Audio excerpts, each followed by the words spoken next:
On January the 27th, 2006, at 25,000 feet, on Makalu's treacherous ridge, Jean-Christophe Lafaille stood as perhaps the most isolated human on Earth. The temperature dropped to -30 degrees Fahrenheit, the summit looming 3,000 feet above through the thin Himalayan air. At 7,600 meters, he made his final satellite phone call to his wife Katia, stepped out into the brutal winter morning, and vanished into mountaineering history.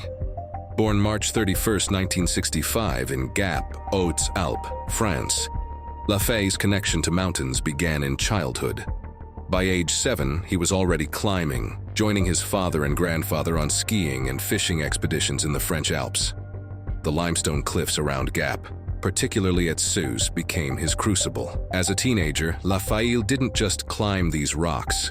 He transformed Céüse into one of the world's premier climbing destinations. 1989 marked his first breakthrough in sport climbing. Lafaille became the first Frenchman to solo climb a route graded 7C+, pushing into territory few had reached. He quickly progressed to climbing 8C-graded routes, establishing himself among the world's elite climbers. After completing his service in the Groupe Militaire de Haute Montagne, his reputation in the climbing community grew rapidly. The early 1990s saw Lafaille qualify as a mountain guide, marking his transition from sport climbing to serious mountaineering.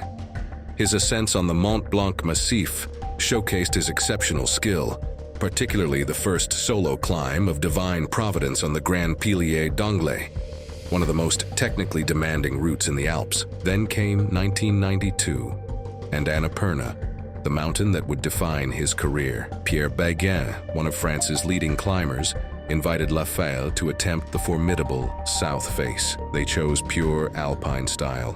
No Sherpa support, no pre-stocked camps, no fixed ropes above base camp. By October, they had reached 7,400 meters when deteriorating weather forced their retreat. The descent became a nightmare that would haunt Lafaille for years. Using minimal protection to conserve equipment, they made a series of abseils down the 75-degree face. On the 4th or 5th abseil, disaster struck. Baguin's single cam anchor dislodged, sending him dropping into the void with most of their technical equipment and ropes. Lafaille watched helplessly as his partner disappeared into the mist. Stranded a vertical mile above safety, Lafaille began what Reinhold Messner would later call perhaps the finest self-rescue ever performed in the Himalaya. He located 20 meters of thin rope at their last bivouac site. With no technical anchors, he resorted to improvising with tent pegs and, in one desperate moment, a plastic bottle. Then catastrophe struck again. A falling rock shattered his right arm. For 2 days, he lay helpless on a narrow ledge, watching life continue in the valley below. A Slovenian team on another route deemed rescue too dangerous. Lafaille later described the torment of seeing tourists' camera flashes in the valley. The cruelest thing about the ordeal was being able to see life continuing on so close and yet completely out of reach. With no hope of rescue, Lafaille began an extraordinary descent. Unable to control the rope with one hand, he reverted to down climbing using only his feet and good hand. When he finally reached the Slovenian team's base camp, they were shocked. They'd already informed his wife Veronique of his death. After Annapurna, Lafaille initially swore off climbing entirely. During his physical and psychological recovery, he began tentatively returning to the mountains, first through simple scrambling in alpine foothills. His comeback defied all expectations. He completed an unprecedented enchainment of 9 north faces in just 15 days, skiing between mountains, a feat that showcased both his technical prowess and extraordinary endurance. He established the Lafaille route on the Petit Dreux, immediately recognized as the Alps' hardest route at the time. This period marked not just his return, but his evolution into an even more formidable climber.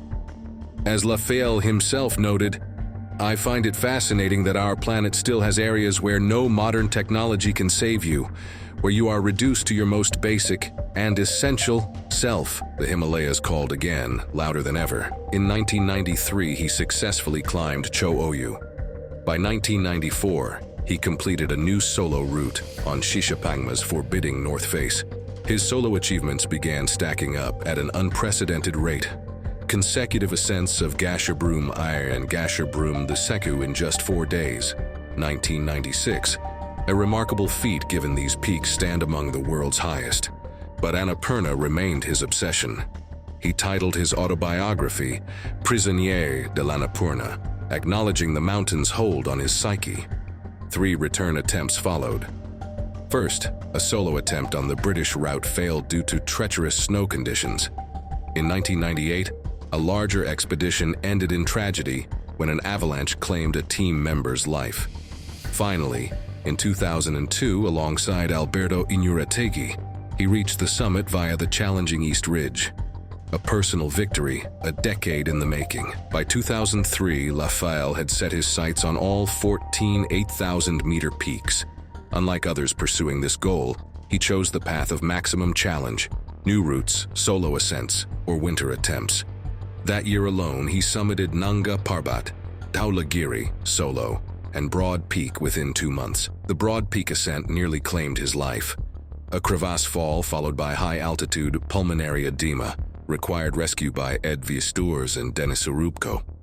When asked about his preference for solo climbing, his wife Katia explained, "He couldn't bear the thought of losing another partner in the mountains." This philosophy, born from the tragedy of Begin's death, guided his later career. December 2004 marked his solo ascent of Shishapangma, intended as the first winter ascent, but reaching the summit on December 11th, technically too early for official winter classification. He had now completed 11 of the 14 8,000-meter peaks, with only Everest, Kanchenjunga, and Makalu remaining. In December 2005, Lafaille started his boldest venture, attempting Makalu's first winter solo ascent. At 8,462 meters, 27,766 feet, Makalu stood as Nepal's only 8,000-meter peak without a winter ascent. Lafaille explained his motivation with characteristic depth. This natural space creates demanding situations that can lead to suffering and death, but also generate a wild interior richness. Ultimately, there is no way of reconciling these contradictions. All I can do is try to live within their margins, in the narrow boundary between joy and horror. Everything on this earth is a balancing act. For 4 grueling weeks, he worked alone above his advanced base camp at 5,300 meters. The mountain showed its teeth early. Fierce winds at Makalu La destroyed his tent and twice threw him airborne. Forced to retreat to base camp, he waited 2 weeks for improved weather. January 24th finally brought his chance. His daily satellite phone calls to Katia provided the only record of his progress. By January 27th, he had established his highest camp at approximately 7,600 meters. His final call indicated plans for a summit push in improving weather. Then silence descended over Makalu. No rescue attempt was possible. No climber worldwide was sufficiently acclimatized for winter conditions at that altitude. A week passed without contact. When helicopter searches finally launched, they revealed his tent, but no sign of Lafaille himself. The mountain had claimed one of France's greatest climbers, leaving no trace of his final moments. Lafaille's legacy extends beyond his remarkable achievements. His son Tom has become an accomplished alpinist and ski mountaineer, carrying forward his father's pioneering spirit. In 2023, Tom completed the first French ski descent from Broad Peak. Writing a new chapter in the family's Himalayan history, his disappearance on Makalu ended one of mountaineering's most extraordinary careers. 11 8,000-meter peaks summited, multiple first ascents, solo climbs that reinvented what was possible, and perhaps most notably, the greatest self-rescue in Himalayan history. At just 1.6 meters tall, French media dubbed him mountaineering's Tom Thumb, but his achievements stood giant among his peers. As Paris Match captured him in 1999, working alone in winter near the summit of the Grand Joras, he embodied French climbing's fierce individualism. He said, "It's a matter of pleasure and principle for me, to reach the summit of a mountain by the most beautiful route in the most self-sufficient style. Lafaille's story demonstrates both the irresistible call of the world's highest places and their unforgiving nature. His final ascent of Makalu, like his extraordinary self-rescue on Annapurna, stands as a symbol of the razor's edge where triumph and tragedy meet, in the thin air of the world's highest peaks.